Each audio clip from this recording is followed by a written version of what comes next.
Assalamualaikum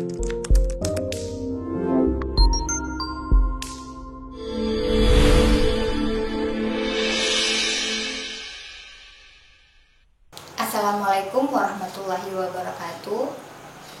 Selamat sore mahasiswa jurusan Sastra Indonesia yang mengambil mata kuliah dialektologi.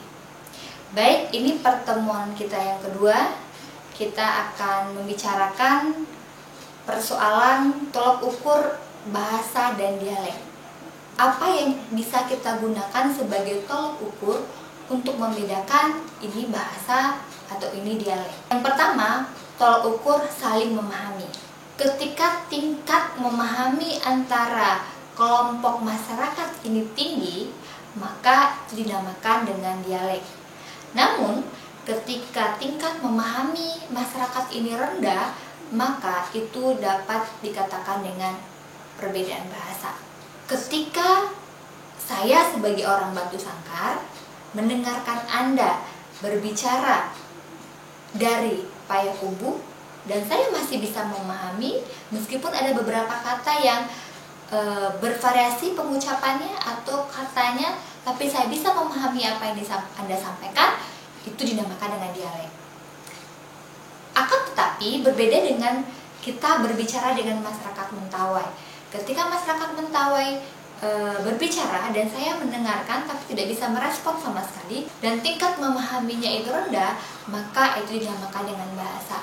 Padahal bahasa Minang dan bahasa Mentawai berada pada satu geografis yang sama, yaitu sama-sama berada di Sumatera Barat. Tolok ukur yang kedua ialah angkatan bersenjata. Ada yang mengatakan bahwa bahasa adalah tuturan yang digunakan di daerah yang memiliki angkatan bersenjata.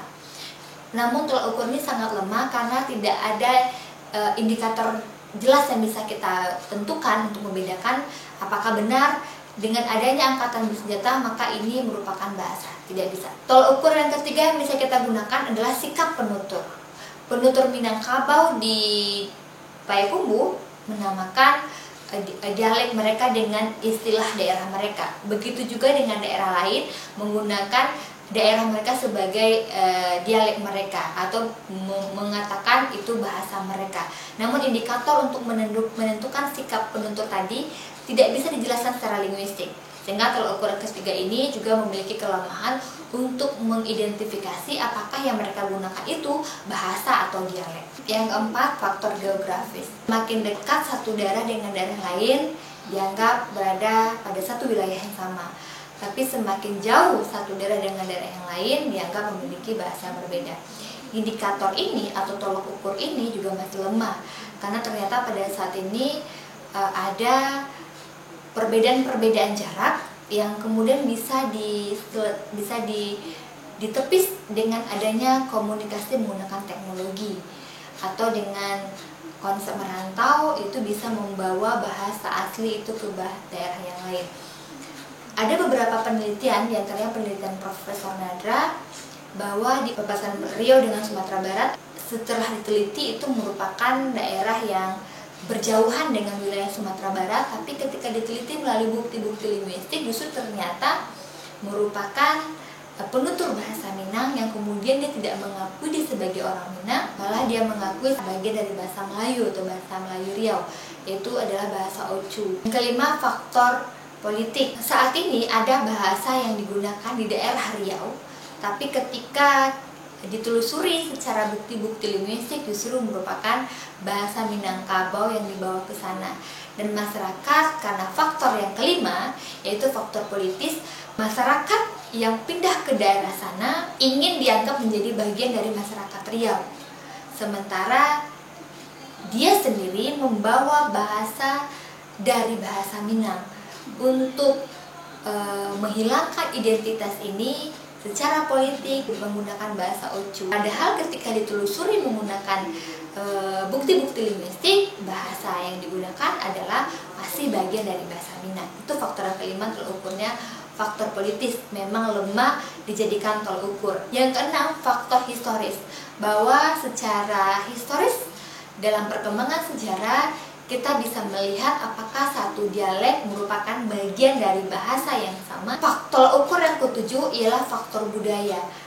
Dikatakan bahwa bahasa budaya yang sama akan melahirkan bahasa yang sama. Tolak ukur ini juga lemah karena mengapa demikian? Karena faktor-faktor tertentu bisa menyebabkan bahwa budaya yang sama justru bisa menghasilkan bahasa yang berbeda, atau budaya yang berbeda malah menghasilkan bahasa yang sama.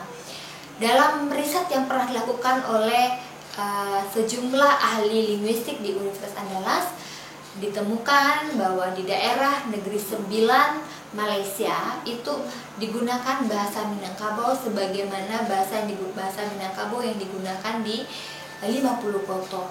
Namun masyarakat di sana mengatakan bahwa mereka tidak menggunakan bahasa Minangkabau tapi bahasa Melayu yang ada di sana. Nah, ini faktor budaya tadi tidak menentukan bahwa budaya yang sama itu memiliki nama bahasa yang sama, atau budaya berbeda memiliki bahasa yang sama. Ukur tadi masih lemah digunakan untuk membedakan apakah ini bahasa atau dialek. Terkait hal itu, ada tolak ukur yang bisa secara ilmiah menjelaskan apakah satu bahasa dengan bahasa yang lain merupakan dialek yang berbeda atau memang bahasa yang berbeda. Tolak ukurnya diantaranya pertama, perbedaan fonologis. Perbedaan fonologis misalnya kita bisa melihat contoh dari bahasa Minangkabau. Di suatu daerah menggunakan bare, di daerah lain menggunakan boreh atau bareh. Ada font yang berbeda antara r dengan r. Nah, ini berdasarkan bukti tadi, kalau kita telusuri secara fonologis berdasarkan sejumlah data yang kita rangkum, akan terlihat apakah ini perbedaan bahasa atau perbedaan dialek. Satu. Yang kedua, kita bisa mengkaji dari perbedaan morfologis. Perbedaan morfologis kita bisa lihat dari morfem-morfem yang digunakan. Misalnya untuk morfem orang ketiganya di daerah Minangkabau, di beberapa daerah itu bervariasi. Ada satu daerah yang menggunakan no, pula menggunakan nyo, ada pula menggunakan e. Ma baju no, ma baju nyo, ma baju e. Nah, ini kan morfem ini berbeda antara satu daerah dengan daerah yang lain. Nah, dengan bukti perbedaan morfologis ini dari sejumlah data yang nanti kita akan kumpulkan bisa menentukan apa dia akan termasuk pada bahasa ini akan merupakan dialek yang berbeda atau malah bahasa yang berbeda. Yang ketiga, tentunya secara leksikal atau leksikon yang menunjukkan bentuk-bentuknya yang berbeda.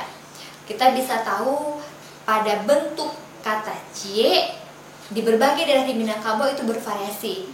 Ada ince di Pariaman, ada bijit, bijo, sobijit di Pasaman, ada cie di Padang, Batu Sangkar, dan beberapa daerah lain.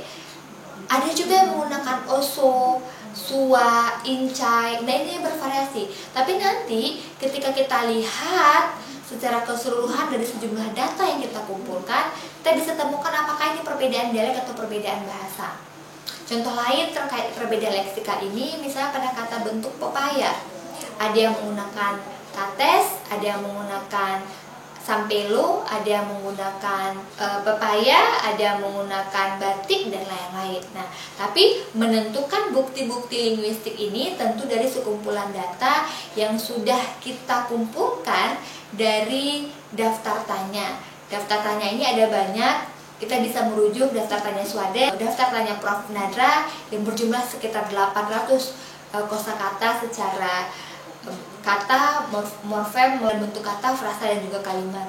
Nah, dari daftar tanya ini kita akan merangkum sekumpulan kata, melihat variasi, dan menentukannya melalui beberapa metode. Di antaranya metode dialektometri. Metode dialektometri adalah metode penghitungan perbedaan, berapakah jumlah perbedaan antara titik pengamatan yang satu dengan titik pengamatan yang lain. Perbedaan ini menggunakan standar atau rumusan tertentu. Nah, dari perbedaan secara fonologis tadi misalnya, atau perbedaan secara leksikal tadi, kita kumpulkan antara satu daerah dengan daerah lain dengan daftar tanya yang sama, kita kumpulkan data, kemudian kita bandingkan berapakah jumlah persamaan antara daerah titik pengamatan yang satu dengan titik pengamatan yang lain. Ketika perbedaannya banyak, maka ini menunjukkan dia bisa saja berbeda bahasa. Tapi ketika perbedaannya sedikit, ini bisa menunjukkan mungkin dia hanya perbedaan dialek, perbedaan subdialek, atau perbedaan wicara, atau bahkan tidak ada perbedaan sama sekali. Ada persentase perbedaan yang bisa digunakan. Ketika perbedaan ditemukan 0 sampai 20%, maka dianggap tidak ada perbedaan. Tapi 21 sampai 30% dianggap perbedaan wicara. 31 sampai 50% dianggap perbedaan subdialek.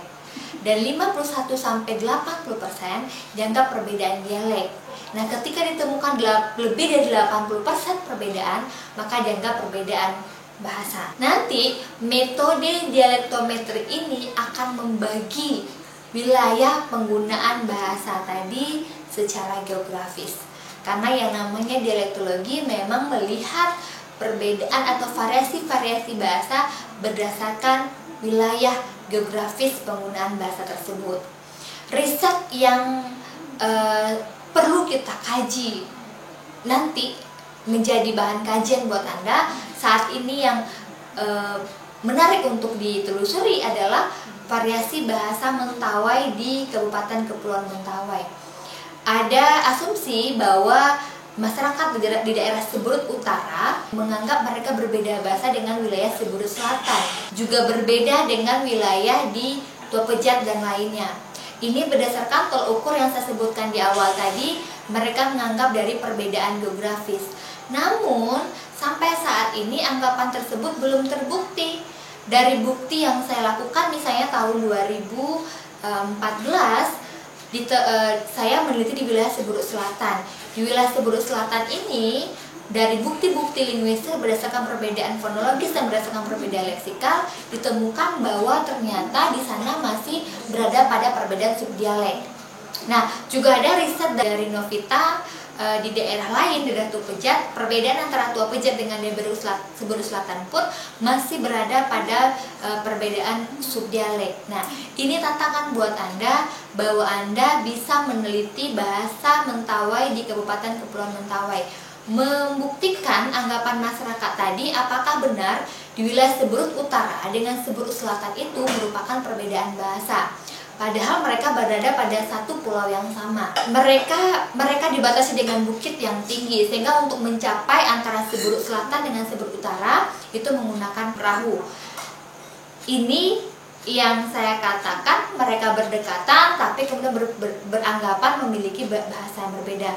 Dan ini perlu pembuktian secara linguistik berdasarkan kriteria indikator tadi, tolak ukur tadi, melihat perbedaan fonologis, melihat perbedaan morfologis, dan juga melihat perbedaan leksikal. Dan ini menjadi tantangan buat Anda sesungguhnya untuk berani terjun menjadi peneliti dialektologi.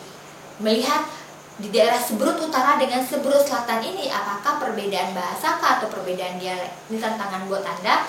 Bagi Anda yang minat dengan riset dialektologi nanti pada saat semester 7 atau semester 8, ketika Anda akan menyelesaikan studi di jurusan Sastra Indonesia Universitas Andalas, Anda bisa menjadikan dialektologi sebagai pilihan Anda meneliti, terjun ke lapangan, ke Siberut untuk meneliti apakah perbedaan yang terjadi di sana, perbedaan dialek atau perbedaan bahasa. Nah, itulah tolak ukur yang bisa kita gunakan untuk menentukan suatu daerah merupakan daerah dengan dialek atau bahasa yang sama.